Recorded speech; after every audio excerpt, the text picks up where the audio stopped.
Malcolm Turnbull has pushed Hong Kong to crack down much harder on North Korea and expressed concern about the territory's eroding autonomy from China. Mr. Turnbull paid Hong Kong a fleeting visit on Sunday, the first of any Prime Minister in more than 30 years, between trade and security summits in Vietnam and the Philippines. He met senior Hong Kong financial regulators to stress the importance of stopping cunning, sophisticated criminals in Pyongyang exploiting its ports and markets.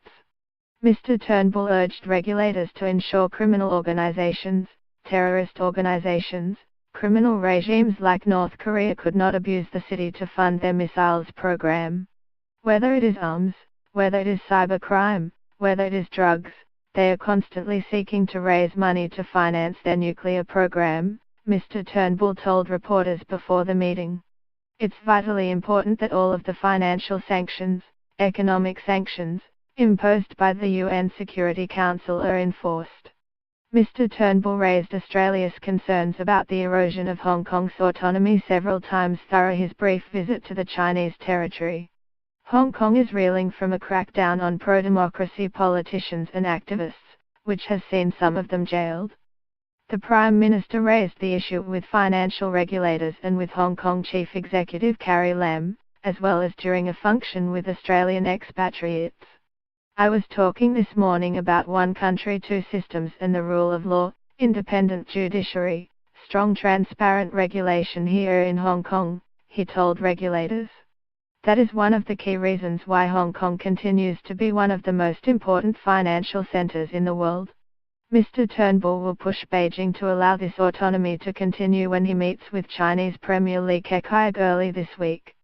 China's increasing control over Southeast Asian countries is also expected to be raised in his meeting with Premier Li.